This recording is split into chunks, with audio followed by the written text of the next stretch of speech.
Chaque jour, Charles et Carole vous présentent la leçon de l'école du sabbat.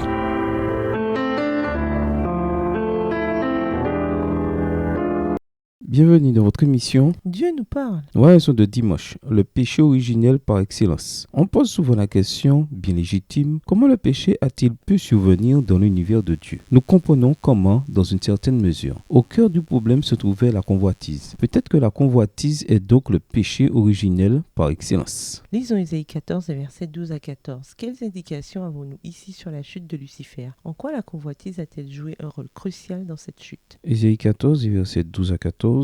Te voilà tombé du ciel, astre brillant, fils de l'aurore. Tu es abattu à terre, toi le vainqueur des nations. Tu disais en ton cœur, je monterai au ciel, j'élèverai mon trône au-dessus des étoiles de Dieu. Je m'assierai sur la montagne de l'assemblée, à l'extrémité du septentrion. Je monterai sur le sommet des nues, je serai semblable au Très-Haut. Cet ange puissant, dont toute la gloire venait de Dieu, en vint à la considérer comme lui appartenant en propre. Non content d'occuper une place qu'il élevait au-dessus de toute l'armée des anges, il osa convoiter des hommages qui n'étaient dus qu'au Créateur. Au lieu d'encourager tous les êtres célestes à faire de Dieu l'objet suprême de leur adoration et de leur obéissance, il se mit à attirer sur lui leur affection et leur loyaux service, allant jusqu'à convoiter les honneurs dont l'être infini avait investi son Fils comme sa prérogative exclusive.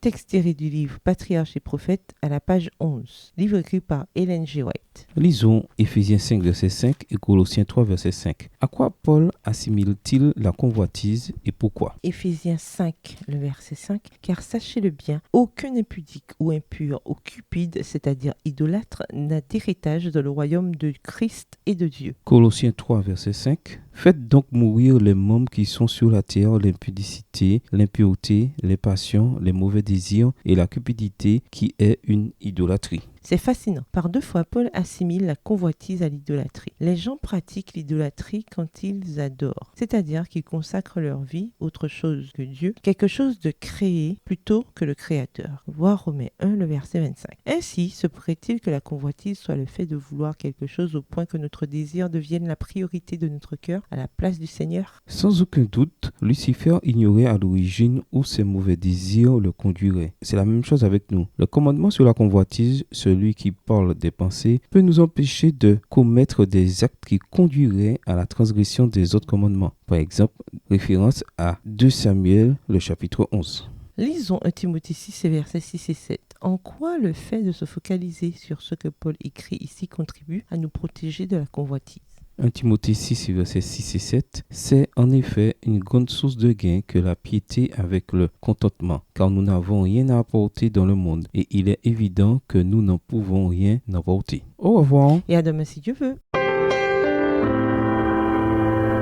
Dieu nous parle. Chaque jour, Charles et Carole vous présentent la leçon de l'école du sabbat.